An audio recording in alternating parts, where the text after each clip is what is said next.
بەداخەوە ئێمە بیرمان ناکەوێتەوە تەنانەت جارێ لە جارەکان دوعا بۆ خۆشمان بکەین، دوعا بۆ دڵەکەشمان بکەین، دوعا بۆ هیدایەتی دڵەکەمان بکەین، دوعا بۆ لانەدانی دڵەکەمان بکەین، دوعا بۆ ئیستیقامەی دڵەکەمان بکەین کە لە ژێر دەستی خۆمانە نییە.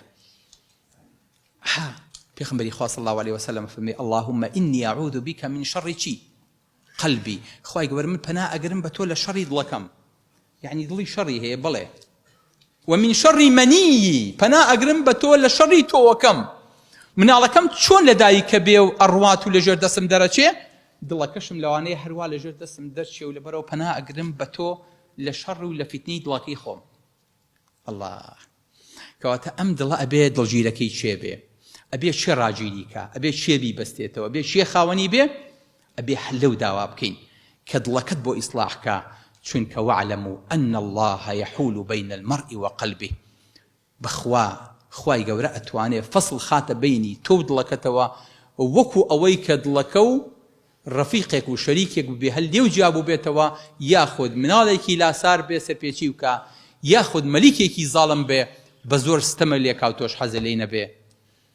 لەبەرەوە زۆربەی دوعاکانتان خۆشەویستەکانم بۆ دڵەکانتان ئاراستەکەن، بڵێن ربنا لا تزغ قلوبنا بعد إذ هديتنا وهب لنا من لدنك رحمة إنك أنت الوهاب.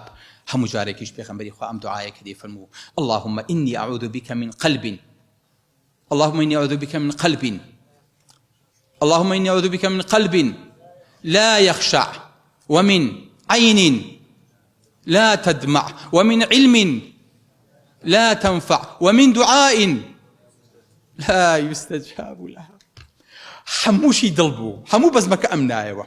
خوای گەورە پەنا ئەگرم بە تۆ لە دڵێکە نەترسێ. ئەگەر دڵ نەترسا ئەنجا تا چاویش وشکە بێ ناگری، ئەنجا عیلمی چی ئیسفادەیەکی نییە، ئەو هەموو عیلمەی پێ تاوانەکە و خراپاکە وازە عیلمەکەی بێنە.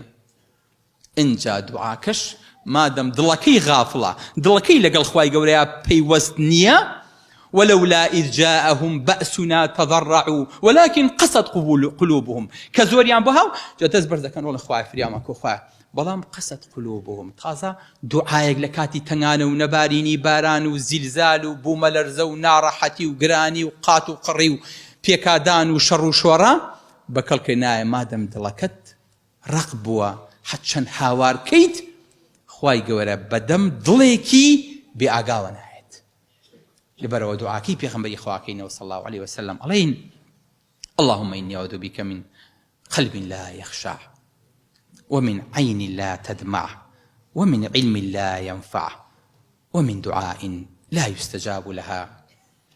السلام عليكم ورحمة الله وبركاته.